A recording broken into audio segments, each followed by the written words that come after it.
Hi, and welcome back to FSD TV. I'm your host, Mark Sonny, and we've had a few students write in saying that we'd like to hear a teacher read to us. So you know what? We're reading those letters and we're listening to you out there. So today we have Kim Bass with us, who's going to start a nice chapter book with you, and I think you're going to find it a wonderful story. So Kim, let's get started. Hi everybody. I'm so excited to be coming to you today and sharing with you one of my favorite all-time books. I would say it's top 10, probably top 5. And it's Pax, the name of the book, and it's written by Sarah Pennypacker. And if you love stories with adventures, if you love stories that have pets and heartwarming characters, then this is a book for you. So let's get started. Again, it's Pax.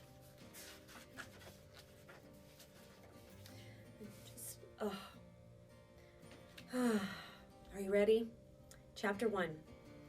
The fox felt the car slow before the boy did, as he felt everything first.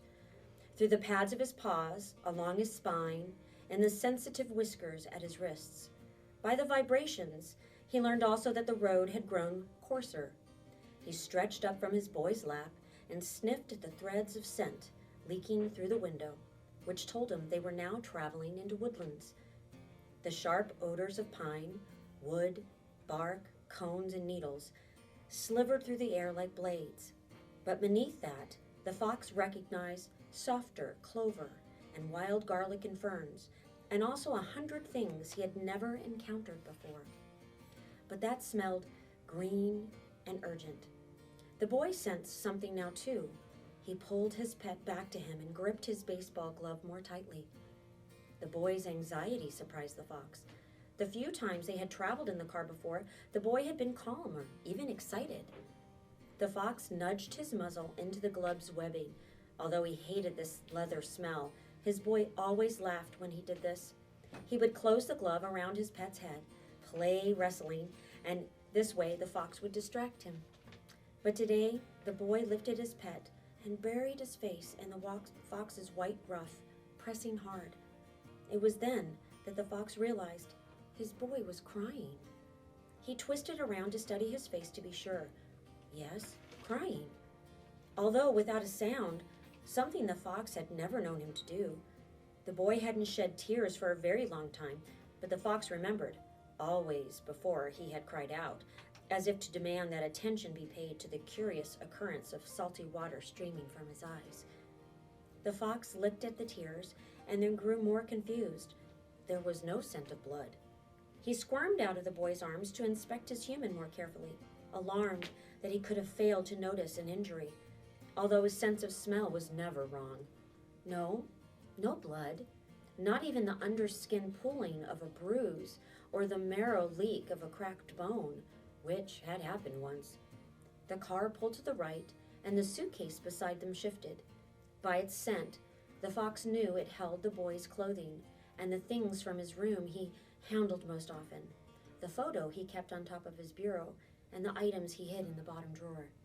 He pawed at a corner, hoping to pry the suitcase open enough for the boy's weak nose to smell these favored things and be comforted. But just then, the car slowed again, this time to a rumbling crawl. The boy slumped forward, his head in his hands.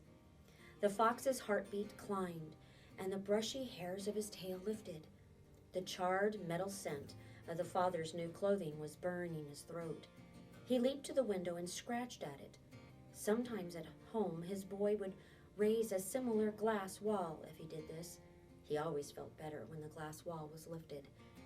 Instead, the boy pulled him down onto his lap again and spoke to his father in a begging tone.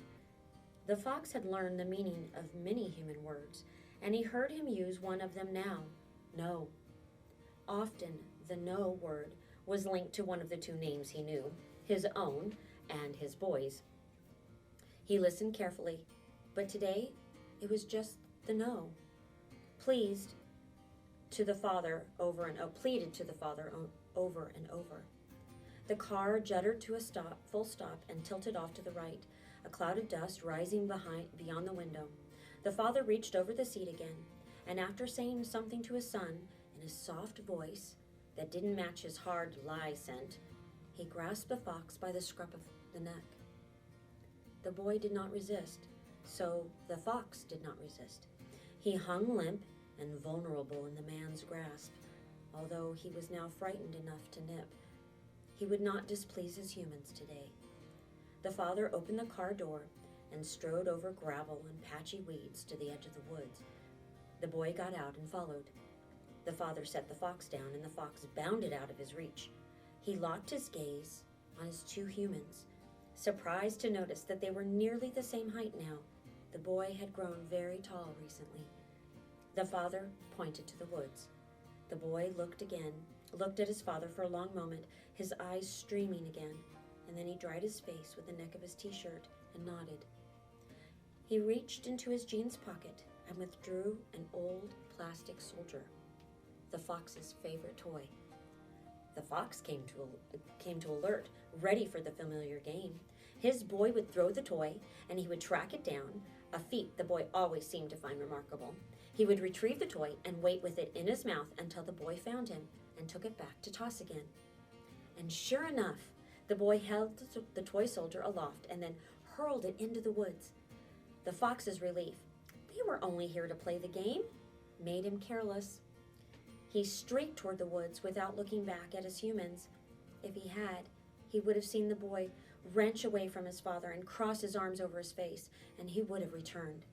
Whatever his boy needed, protection, distraction, affection, he would have offered. Instead, he set off after the toy, finding it was slightly more difficult than usual, as there were so many other fresher odors in the woods. But only slightly. After all, the scent of his boy was also on the toy. That scent he could find anywhere. The toy soldier lay face down at the burled root of a butternut tree, as if he'd pitched it himself there in despair. His rifle, its butt pressed tirelessly against his face, was buried to the hilt in leaf litter. The fox nudged the toy free, took it between his teeth, and rose on his haunches to allow his boy to find him. In the still woods, the only movements were bars of sunlight glinting like green glass through the leafy canopy. He stretched higher. There was no sign of his boy. A prickle of worry shivered up the fox's spine. He dropped the toy and barked. There was no response. He barked again, and again was answered by only silence. If this was a new game, he did not like it. He picked up the toy soldier and began to retrace his trail. As he looped through the woods, a jay streaked in above him, shrieking. The fox froze, torn. His boy was waiting to play the game, but birds? Hours upon hours he'd watched birds from his pen, quivering in the sight of them slicing the sky as recklessly as the lightning he often saw on summer evenings. The freedom of their flights always mesmerized him. The jay called again, deeper into the forest now, but answered by a chorus of reply. For one more moment the fox hesitated, peering into the trees for another sight of the electric blue wedge.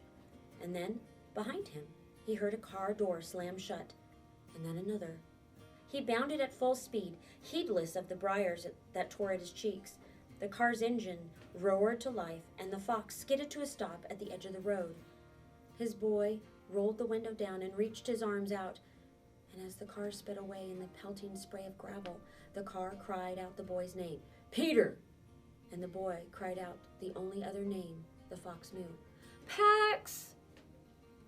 Thank you, Kim, for starting the book with us today, and we look forward to more chapters to come. On behalf of Wes Creasel and Pablo Diaz, my name is Mark Sonny, and this has been FSD TV.